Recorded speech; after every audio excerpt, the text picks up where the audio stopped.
Let's talk about the state of the Sixers and Joel Embiid. You are Locked On 76ers, your daily Philadelphia 76ers podcast. Part of the Locked On Podcast Network. Your team every day.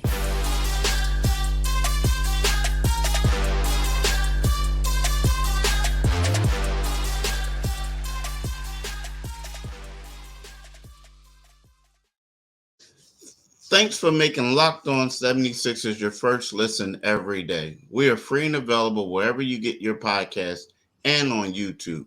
Part of the Locked On Podcast Network, your team every day. This episode is brought to you by PrizePicks, the easiest and most exciting way to play daily fantasy sports. Go to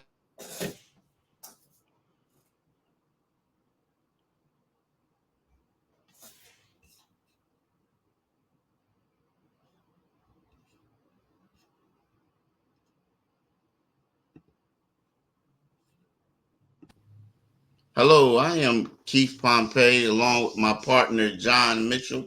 We're here with you guys today to bring you Locked On 76ers. We got a lot to talk about. We're going to talk about Joel Embiid. The Sixers, should he play?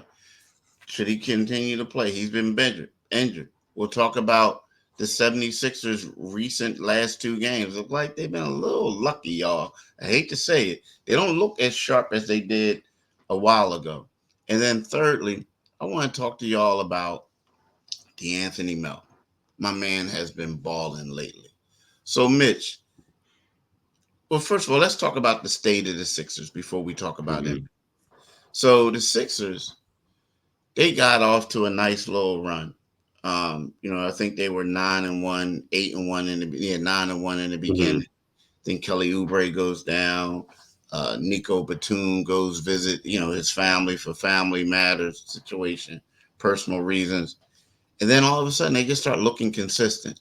And then even down to the rotations are mind boggling a little bit. Like Robert Covington didn't play at all in the last game, right? My question to you is it time to panic and what's going on with the Sixers? Yeah, I don't know if it's time to panic or not. I wouldn't panic just right now. I think that they're in a stretch where the schedule's very forgiving right through here, so they have a chance to really get back on track. But they can't continue with these. They've had like slow starts lately. They haven't. And I know they're playing lesser teams right through here. Atlanta, Washington, Detroit, some lesser teams through here, but they've had some slow starts, and they seemingly have had to turn to Joel Embiid a little more than they probably would like to. He's having a great season. He's putting up MVP numbers, but he's starting to leak a little bit of oil. A little nicks and bruises here and there. So you want to see certain guys get back on point. You really would like to see Tobias Harris get on point and start putting up the kind of numbers he was putting up earlier in the season. But I'm not worried about them. It's just that they're getting into that malaise where it's like the game starts at 7:00 and they don't really wake up till 7:45. You know what I mean? Yeah. If that analogy makes sense, they're not starting these games off very well. As a result, they're having to struggle, and then struggle more than you would like against some of the lesser teams in the league at the end of games. Yeah, they have. I mean, the thing is, a lot of the things you pointed out were good. I mean, and this and that. But my concern is, and I get it. This is the NBA. You just said they're playing some of the lesser teams, right? But you shouldn't need 50 points to beat the Washington Wizards, right? I mean, you shouldn't, right? You shouldn't have to wait. You knew that they were going to come back, probably most likely, and beat Atlanta because Atlanta was young throwing the ball all over the place. No Trae And Young. no Trae Young. And Mm. then they go and they shoot 20%, 20 something percent Atlanta in the fourth quarter and had 8 turnovers. And it wasn't like all those turnovers or those shots were saying, like, the thing about the NBA is funny. You have a coach that will say, not saying that Nick Nurse said this, but typically people say this, yeah, our defense was great. And you're like, dog, they was missing wide open shots. Yeah, And yeah, that's what it was like at times. You know what I'm saying? yeah. Like, you know what I mean? So the Sixers go on a 15-0 run, and you looking at this like, yo, they lucky, man. They're lucky. And they were lucky because they weren't going up against a legitimate squad. Right. You know what I'm saying? Like, if Yeah. that was Boston, if that was New Orleans, if it was another team, they would have been boat raced, Yeah. right? So it's kind of like and you saying to yourself, like, and I get it. The thing that concerns me is like a guy like Robert Covington against Boston. He had 18 points, five steals. 2 days later, he can't even get on the floor. You know what I mean? So it's like, I get it. And then even Mo Bamba, like Mo Bamba came in and he did some things, right? He did some things, the other one, but it just seems like I get it. You trying to figure out what you got.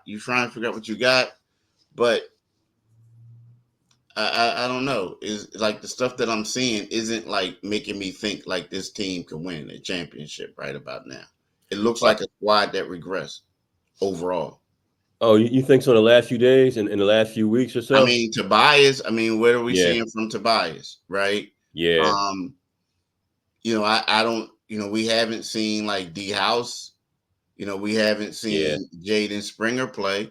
Like, I don't know, or you can say that they're taking teams lightly. Like, They in can't order for afford. them, Joel had to score 38, and Maxey had to score 30. Yeah. They had to score 68 points for them to beat underman Atlanta Hawks team that came in losers 4 out of the last 5. They lost 5 out of their last 6 games. Yeah. And you got to get that from those two. Like, I don't know, man. It just looked bad to me. Yeah, they have been a little overly reliant on those guys, particularly Embiid, because Tyrese hasn't even, he's getting the volume shots, but he's not shooting the best percentage lately.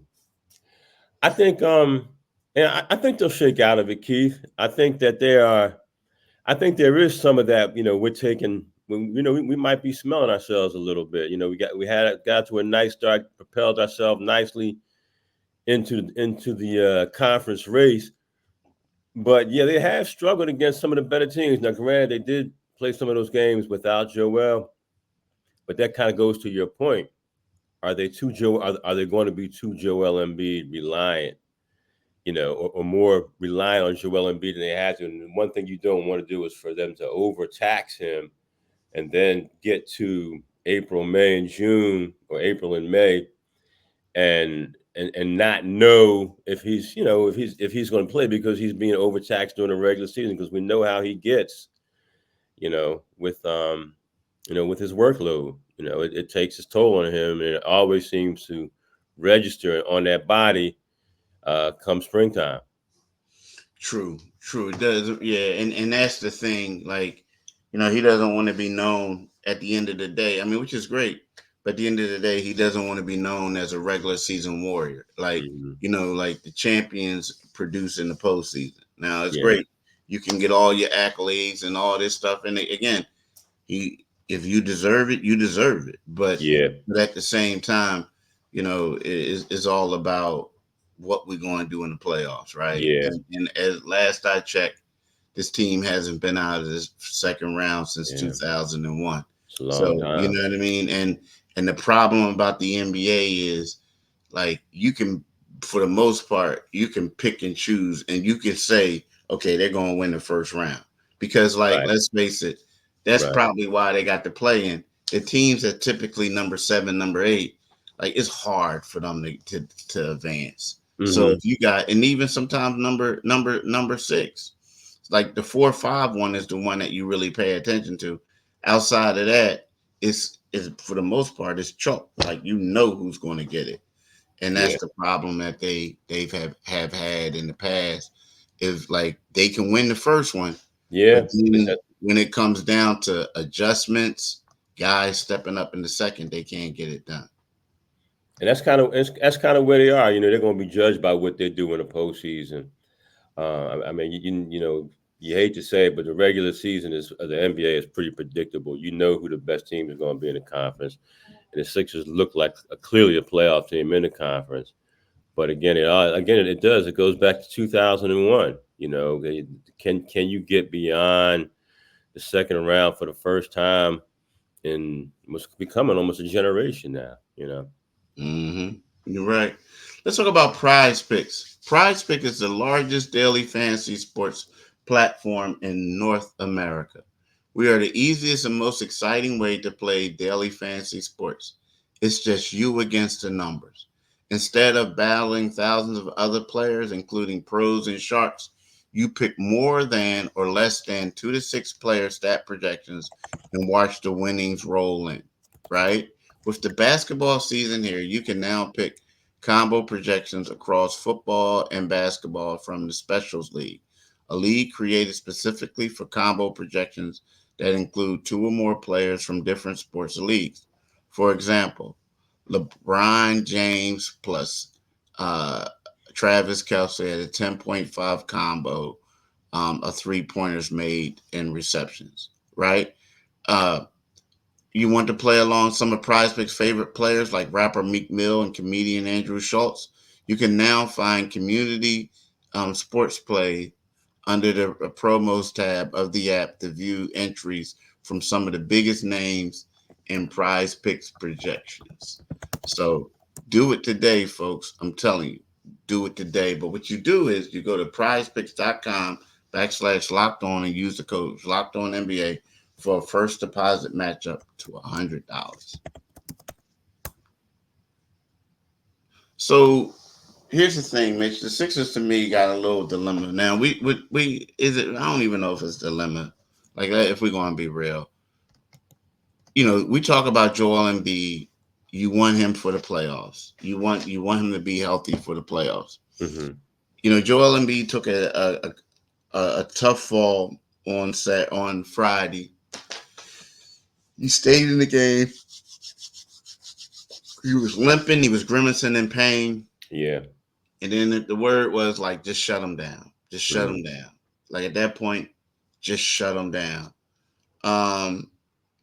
And now he's listed as questionable. He practiced yesterday, but he's listed as questionable. What do you do, man? Do you play the boy? Do you play the brother? Or do you just let him rest?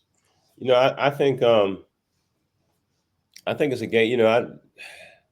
He's such a dilemma, more so than any player in the league, because there's such a discrepancy on what he has during the regular season as opposed to what he has in the playoffs.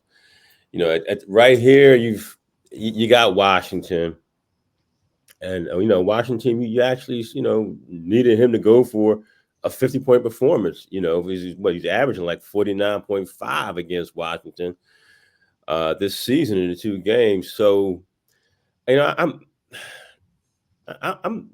make a good evaluation and shoot around, and then I decide if I'm going to shoot and shut him down, because that injury did look, at the time, it looked pretty bad.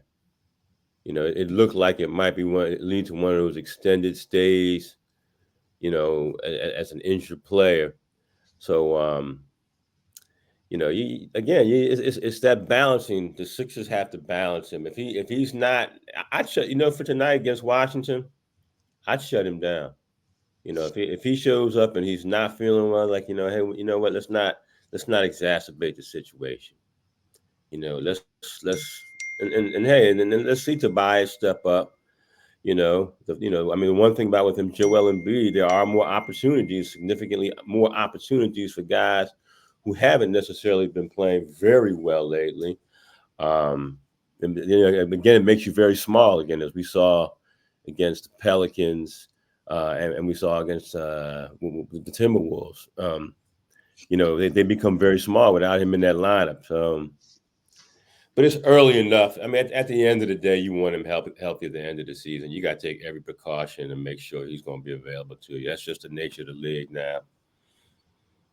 Now, who do you start if you rest him? Who do you start? Do you go back to Marcus Morris at small ball? Do you start Paul Reed? I mean, you could. I mean, it's funny. Before I felt like before it was a matter of them really not believing in Mo Bamba. And the Mm-hmm. last game, Paul Reed got yanked in the fourth quarter for Mo Bamba, Mm-hmm. like at the Mm-hmm. start. So, Mo Bamba has been coming along. The thing about Mo Bamba, you got to live with like the offensive turnovers and stuff like Mm-hmm. that. Like, but at the same time, he does have a rim protection at times, presence. Yeah, and Um, but you have to think if there's a stretch where you can get him some floor time, and you might be able to get away with it. It's a stretch of these games with Washington and Detroit. You know what I yeah, mean? So if you I can get think him, if it was me, I would start Mo Bamba. mm-hmm. I mean, I know, I would start him. And the reason why I'm saying that is because it just seemed like when they went to New Orleans and they started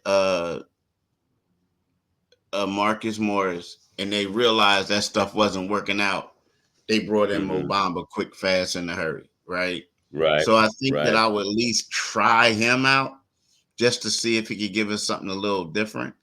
yeah, And then from there, just like, I'll quickly adjust if it doesn't work yeah, out. Like if it doesn't work out, I'll like right, abort that plan and go somewhere else. You know what I right, mean? yeah. You know, that's what I'm thinking. You know what I mean? That's Yeah, what I I'm mean, thinking. I'm okay with that because it's with those two, it's 6-1, half a dozen the other. Are you going to play small ball? You struggle with small ball. Teams are taking advantage of you early. When you started small, when you've gone small. And let's be honest, they brought Mo Bamba in here to play some center. And the thing is that clearly you're not going to get the offense out of Mo Bamba that you're going to get from Joel. But he's had his moments. But when he's on the floor, the other guys just have to step up. I think if he's out there and you need to, you'll start seeing more of Covington. Um, you know, uh, you'll start to see, Nick. I think Nick Batum will have to step his game up. But let's not talk him out of the starting lineup yet. Let's wait and see what they're going to do. But it's clearly, you want to preserve Joel and stay away from any possible injuries or anything that might contribute to a longer stay, on the sidelines for him. So I think if you're going to you're on board with Mo Bamba, you're on board with Mo Bamba. I mean, I'm just saying, just if you got to switch it up, that's what I'm Yeah, saying. You know what I mean? Because like I like what Paul Reed brings, what can bring at the beginning of that second quarter. You know what I mean? yeah, I mean, he'll but Paul Reed, let's keep it real. Paul Reed started last year a couple games and played well. Like he Mm-hmm, played well. So mm-hmm. I mean, I think that maybe you give him a chance, but I'm just assuming like if I'm thinking of what the coach has been doing in a while, and if he doesn't go with Right. I'm just trying to I'm just trying to figure out what he's trying to do. That's all. You know Yeah, what I mean? if we're struggling to figure it out, he's the one that's got to win real games. So it just goes to show you that they still had this they still had this dilemma at the center position. Yep, yep, yep, yep. So it's there's no quick fix, there's no surefire answer for it. But again, this is position. We talk about positionless basketball. There's a lot of that. It's time for some of these other guys. Like really, it's time for Tobias to reassert himself. He's had a few clunkers lately, and it's time for him to reassert himself and start playing aggressively like he did earlier in the, that's 65% from the field. Tobias, he his game is he's become more passive lately. Wouldn't you agree? Yeah, I mean, the thing about Tobias, like, he got to stop worrying about, like, it seemed like Tobias got to do a better job of going and getting the ball. Like, if we can say, right now, you got to create your own offense. That's my Right. opinion. You got to Right. create your own offense. Like, the dude been in the league for a long period of time. Like, the ball isn't always going to find you. You got to Right. find the ball, right? Right. You got to find the ball. You have to find the ball. So Yeah. that's what it is. That's what it is. Mm-hmm. And it's a very friendly stretch of games right here for them. So it's a chance for him. It's a chance for a lot of guys, man, to step up. Um, and reassert themselves. I think a lot of it had to do with the Kelly Oubre. You take Kelly Oubre out of the lineup for 11 games. You have some players who are going to be your key role players.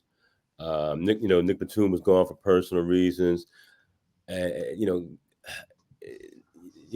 this is the time of the season, and you get to the quarter stretch.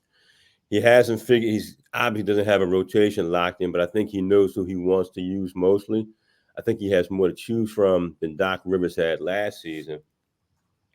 Only because you don't look down a bench and say, "Hey, it's George Niang. There's a guy who's either going to make threes or he's not, and I'm not going to get any defense out of him." You know what I mean? So, Mm-hmm. so there are more play. There's more versatility in the lineup, and again, we hope we don't have to see too much of it. But you guys need to start.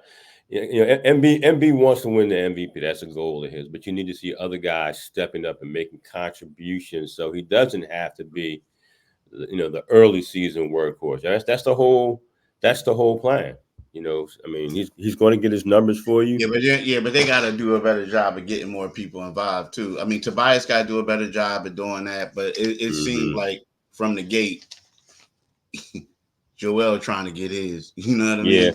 But so they got to do it. I mean, the bottom line is, dude, they had some money games where they were supposed to step up at, and they did in one game, which was against Boston early on this season, the first game. Aside from that, they just beat the teams they were supposed to beat, which is a sign of a good team. Right. A sign of a good team.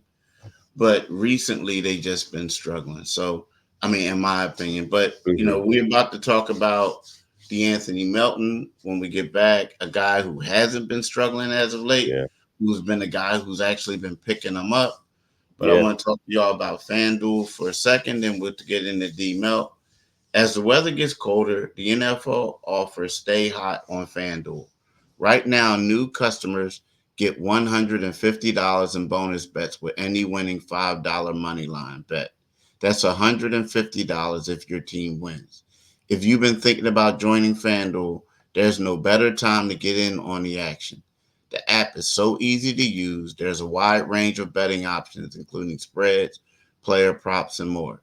So visit fanduel.com/lockedon to kick off the NFL season. FanDuel, official partner of the NFL. So, Mitch, De'Anthony has been one of the bright spots for the Sixers. One of the bright spots. Where other guys are. I mean, Kelly has been solid too, coming back. I mean, Sixers only lost one game with Kelly Oubre when Kelly Oubre played the first game of the season. But De'Anthony Melton has really been on fire lately. Can you just talk about that?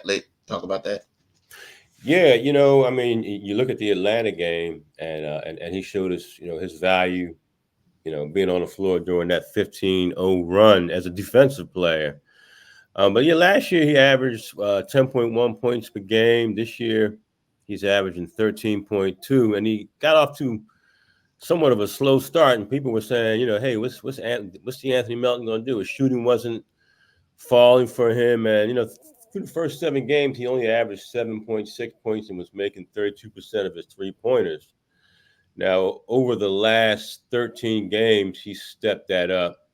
He's averaging 16.2 points per game, and he's making 43% of his threes. So, the 3-pointer's gotten better. He's gotten more comfortable as a scorer. actually than he was last year, and then he was at the start of the season when you were like, oh man, he's the one guy, he's lagging. You expected De'Anthony Melton to step right in and continue to at least score in double digits, but he struggled early on. But I think he's corrected that. I think and part of that is just because the 76ers are one of the better. They're still. I don't think they're playing as well defensively as they did last year, but the offense has ramped up this season as opposed to last season, and he's starting to capitalize on it. I agree. I mean, and I like you. See, the one thing is, this is a contract year for him too, Mm-hmm. and you know, it just seems like he producing at the right time. He's showing things. I mean, you look at this guy. He's a guy that came here. He was a backup. Right. He was here came here to provide that, and it just seems as if he's doing that and then some. I mean, he's become a reliable player. Like, it's weird. Like, they get him out in transition, like on fast breaks, he kicks out, he goes down there, and he's been, doing some, quality, making some big shots. So I feel like I look at him, and you look at Pat Bev, his offense has been a little bit better too Mm-hmm. as of late. So those are two guys who you look at it and they just bring in the heart. They're bringing everything. They're playing well. Right.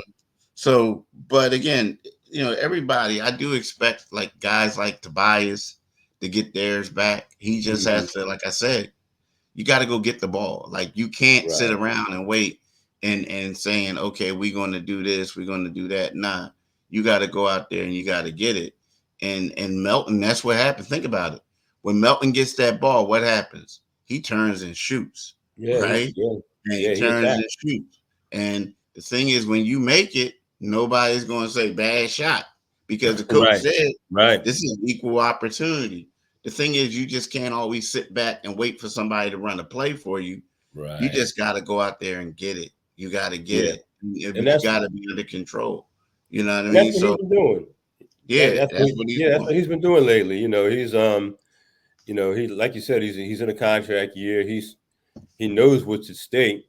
And I also think, I think there's some times I think Nick Nurse still has a lot of questions about Maxey being on the floor in situations when you need defense at the guard position, because Maxey's defense is, I don't see much of an improvement from last year. I think guys still get past him, and Melton gives them some length out on the perimeter, so that's going to be interesting. I mean, obviously you got to keep Tyrese on the floor because Tyrese is going to get you buckets, but the some of the defensive shortcomings that are come with his game are still there.